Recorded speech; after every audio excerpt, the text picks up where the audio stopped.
शांती.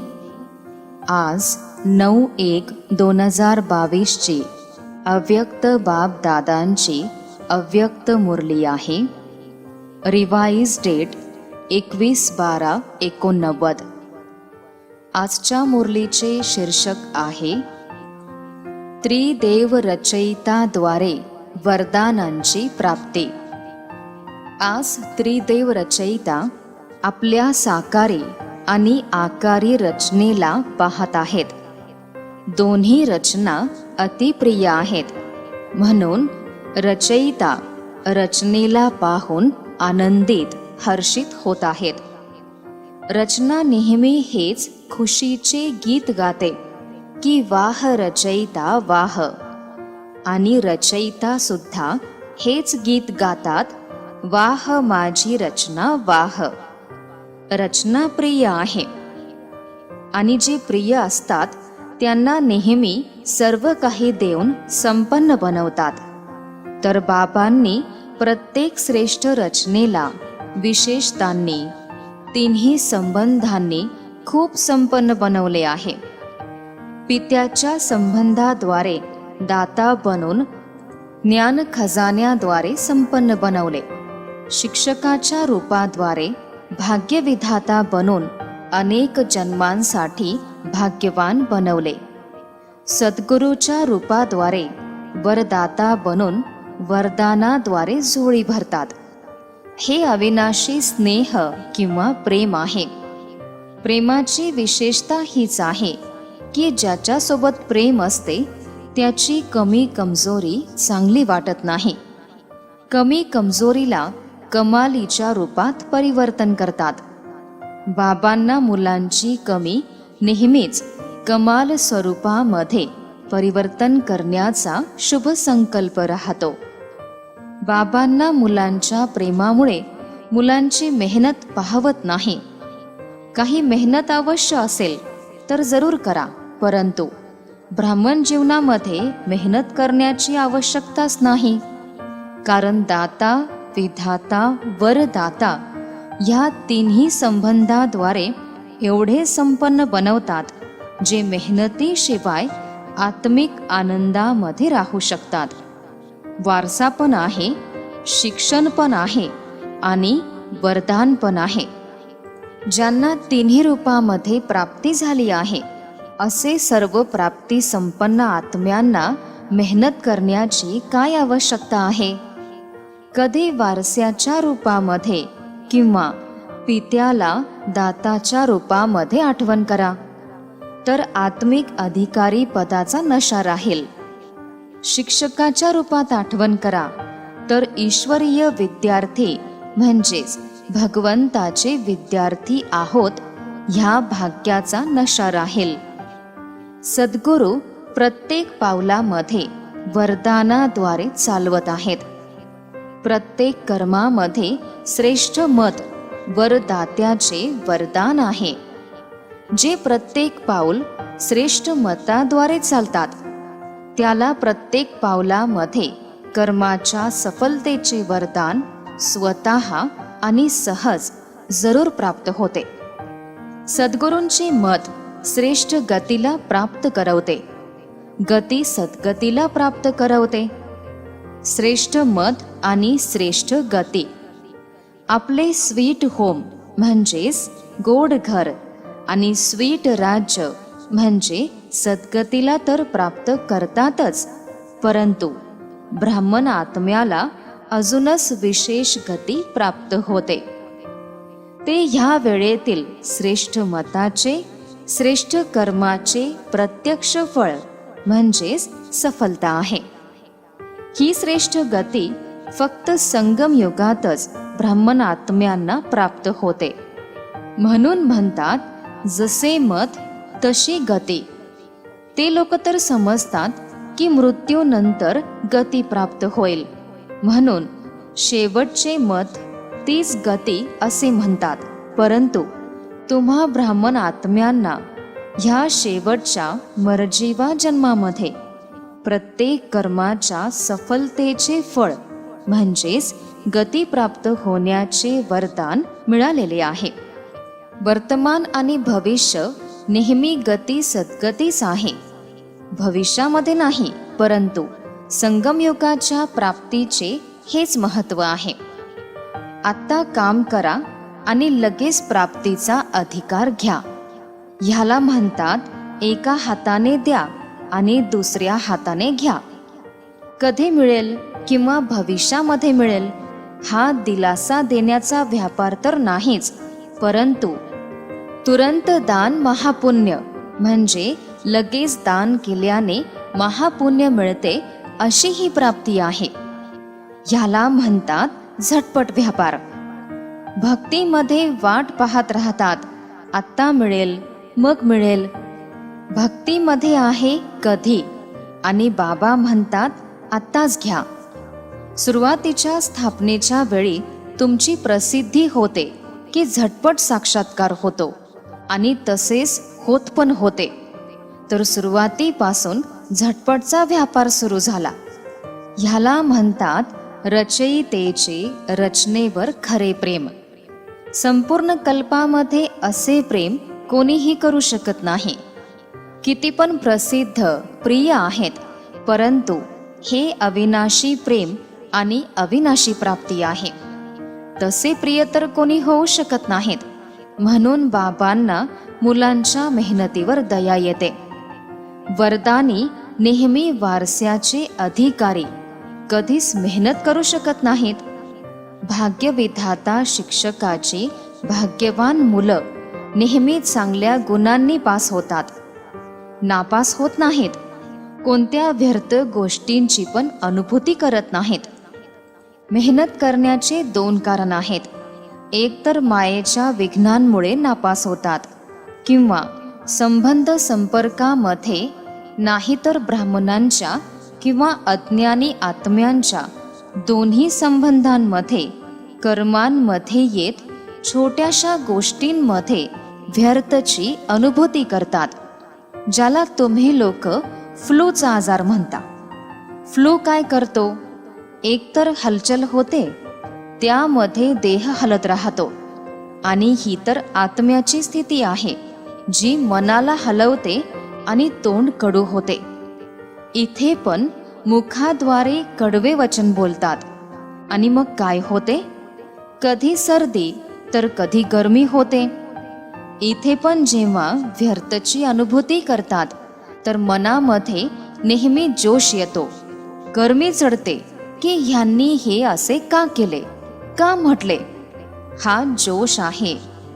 तुम्ही अनुभवी आहात ना. अजून काय होते? खाणे पिणे काहीही चांगले वाटत नाही. इथे पण कोणी ज्ञानाच्या चांगल्या गोष्टी ऐकवतील तर त्यांना चांगले वाटणार नाही. शेवटी परिणाम काय होतो? कमजोरी येऊन जाते. इथे पण काही वेळेपर्यंत कमजोरी राहते. म्हणून नापास पण होऊ नका आणि व्यर्थची अनुभूती पण करू नका. मनाला काही लावून घेऊ नका. बाप दादा श्रेष्ठ मत देतात, शुद्ध अनुभूतीमध्ये राहा. मी सर्वश्रेष्ठ अर्थात करोडोमधून श्रेष्ठ आत्मा आहे. मी देवात्मा, महात्मा, ब्राह्मण आत्मा, विशेष अभिनय करणारी आत्मा आहे. ह्याच अनुभूतीमध्ये राहिल्याने व्यर्थ गोष्टींचा ताप येणार नाही, फ्लू होणार नाही. ह्या शुद्ध अनुभूतीमध्ये राहा. जिथे शुद्ध अनुभूती होते तिथे अशुद्ध अनुभूती होऊ शकत नाही. तर फ्लूच्या आजारापासून म्हणजे मेहनतीपासून मुक्त राहणार आणि स्वतःसाठी असा अनुभव करणार की आपण वरदानाद्वारे चालत आहोत, वरदानाद्वारेच सफलता मिळत आहे. मेहनत चांगली वाटते का मेहनत करण्याची सवय पक्की झाली आहे? मेहनत चांगली वाटते का आनंदाने राहणे चांगले वाटते?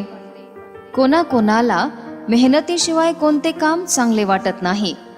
त्यांना खुर्चीवर आरामशीर बसवले तरी म्हणतील की आम्हाला मेहनतीचे काम द्या. ही तर आत्म्यांची मेहनत आहे आणि आत्मा 63 जन्म मेहनत करून थकली आहे. 63 जन्म ईश्वराला शोधत राहिले ना. कोणाला शोधण्यामध्ये मेहनत करावी लागते, तर तुम्ही थकलेले तर आधीपासूनच आहात. 63 जन्म मेहनत करून थकले आहात. आता एक जन्म आनंदात राहा. 21 जन्मांच्या भविष्याची गोष्ट आहे, परंतु हा एक जन्म विशेष आहे. मेहनत आणि आनंद दोन्हीचा अनुभव करू शकता. भविष्यामध्ये तिथे ह्या सर्व गोष्टी विसरून जातील. मजा तर आत्ताच आहे. दुसरे मेहनत करत आहेत आणि तुम्ही आनंदामध्ये राहता. टीचर्सने भक्ती केली आहे. किती जन्म भक्ती केली आहे? ह्या जन्मामध्ये तर केली नाही ना. तुमची भक्ती पूर्वीच्या जन्मामध्येच पूर्ण झाली. कधीपासून भक्ती सुरू केली? कोणासोबत सुरू केली?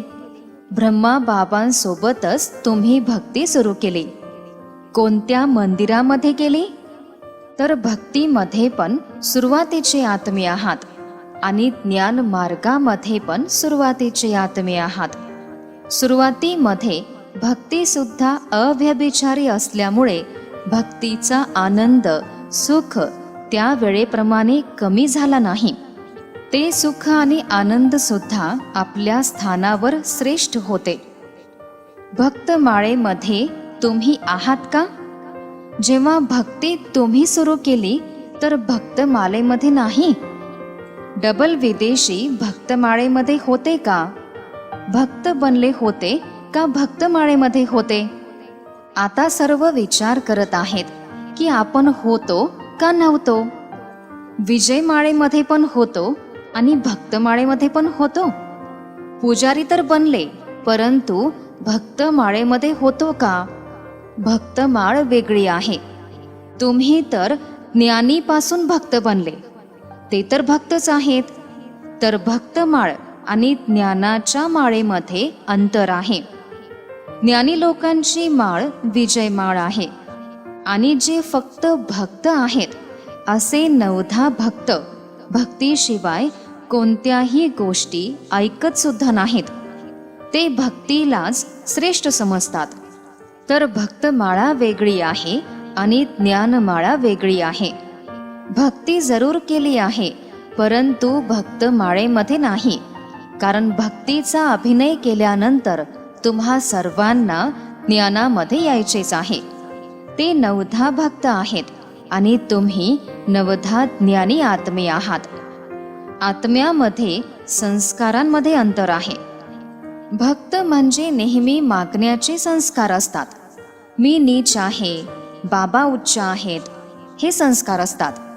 ते श्रेष्ठ भिकारी आणि तुम्हा आत्म्यांमध्ये अधिकारीपणाचे संस्कार आहेत.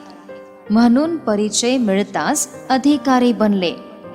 तर समजले, भक्तांना सुद्धा काही जागा द्या ना. दोन्हीमध्ये तुम्हीच येणार का? त्यांचा पण अर्धा कल्प आहे, तर तुमचा पण अर्धा कल्प आहे. त्यांना सुद्धा गायन माळेमध्ये यायचे आहे. गायन माळेमध्ये यायचेच आहे. मग दुनियेवाल्यांपासून तर चांगलेच आहात ना. दुसरीकडे बुद्धी भटकत नाही, पित्याकडेच राहते. शुद्ध तर राहतातच. गायन योग्य असल्यामुळे पवित्रतेचे फळ मिळते. तुमची पूजा होते, त्यांची पूजा होत नाही. फक्त गायन करण्यासाठी पुतळे बनवतात. जसे मीराचे कधी मंदिर बनवत नाहीत, देवतांसारखी मीराची पूजा होत नाही, फक्त गायन होते. आता शेवटच्या जन्मामध्ये पण कोणाचीही पूजा करतील. धरतीची पण पूजा करतील, तर वृक्षाची सुद्धा पूजा करतील. परंतु नियमप्रमाणे त्यांचे फक्त गायन होते, पूजा नाही. तुम्ही तर पूज्य बनता. तुम्हीच पूज्य आत्मे आहात. हा नशा नेहमी स्मृतीमध्ये ठेवा. पूज्य आत्मे कधी अपवित्र संकल्पांना स्पर्श सुद्धा करत नाहीत. असे पूज्य बनले आहात ना. अच्छा, चारी बाजूच्या वारस्याच्या अधिकारी आत्म्यांना नेहमी राजयोगाच्या शिक्षणामध्ये चांगल्या गुणांनी पास होणाऱ्या, नेहमी वरदानी बनून दुसऱ्यांना सुद्धा वरदानी बनवणाऱ्या असे पिता, शिक्षक आणि सद्गुरूंचे प्रिय, नेहमी आत्मिक आनंदामध्ये राहणाऱ्या श्रेष्ठ आत्म्यांना बाप दादांची प्रेमपूर्ण आठवण आणि नमस्ते. आम्हा मुलांची सुद्धा बाप दादांना प्रेमपूर्ण आठवण आणि नमस्ते. ह्यानंतर पंजाब राजस्थान ग्रुप सोबत वार्तालाप. नेहमी स्वतःला पवित्र हंस अनुभव करताना, पवित्र म्हणजे समर्थ आणि व्यर्थ परखणारे. ते जे हंस असतात ते दगड आणि रत्न वेगवेगळे करतात, मोती आणि दगड वेगळे करतात. परंतु तुम्ही पवित्र हंस कोणाला परखणारे आहात? समर्थ काय आहे आणि व्यर्थ काय आहे, शुद्ध काय आहे आणि अशुद्ध काय आहे. जसे हंस कधी दगडाला चोखत नाही, वेगळे करून ठेवेल, सोडून देईल, ग्रहण करणार नाही, तसेच तुम्ही पवित्र हंस व्यर्थला सोडून देता आणि समर्थ संकल्पांना धारण करता. जरी व्यर्थ आले तरी सुद्धा धारण करणार नाही. व्यर्थला जर धारण केले तर पवित्र हंस म्हणू शकणार नाही. ते तर बगळे धारण करतात. व्यर्थ तर खूप ऐकले, बोलले, परंतु त्याचा परिणाम काय झाला? सर्व काही गमावले ना. तन सुद्धा गमावले. देवतांचा देह पहा आणि आत्ताचा देह पहा, खूप अंतर आहे. तरुणापेक्षा वृद्ध चांगले वाटतात. तर देह पण गमावला, मनाची सुखशांती पण गमावली आणि धन सुद्धा घालवले. तुमच्या जवळ किती धन होते, मग एवढे धन कुठे घालवले? व्यर्थमध्येच घालवले ना. आता जमा करत आहात की गमावत आहात? पवित्र हंस गमावणारे नाही, जमा करणारे आहेत. आता 21 जन्म देह पण चांगला मिळणार आणि मन सुद्धा नेहमी खुश राहणारे असणार. धन तर असे असणार जसे आता माती आहे. आता तर मातीचे पण मूल्य झाले आहे ना. परंतु तिथे तर रत्नांसोबत खेळणार. रत्नांनीच घराची सजावट होईल. तर किती जमा करत आहात? ज्यांच्याजवळ जमा असते त्यांना खुशी होते. जर जमा नाही तर मन छोटेच राहते. जमा होते तर मन मोठे होते. आता तर किती मोठे मन झाले आहे. तर प्रत्येक पावलामध्ये जमेचे खाते वाढत आहे का कधी कधी जमा करता? आपली दिनचर्या चांगल्या प्रकारे पाहता का? अशा वेळी कधी कधी व्यर्थमध्ये तर जात नाही. आता तर वेळेची किंमत समजली आहे ना. संगम युगातील 1 सेकंद पण खूप मोठा आहे. हे जर आठवणीत राहिले तर 1 सेकंद सुद्धा वाया जाऊ देणार नाही. सेकंद वाया घालवणे म्हणजे वर्ष वाया घालवण्यासारखे आहे. एवढे संगम युगातील 1 सेकंदाचे महत्त्व आहे. तर जमा करणारे आहात का वाया घालवणारे आहात?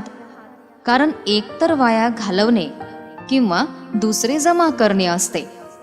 संपूर्ण कल्पामध्ये कमाई करण्याची हीच वेळ आहे.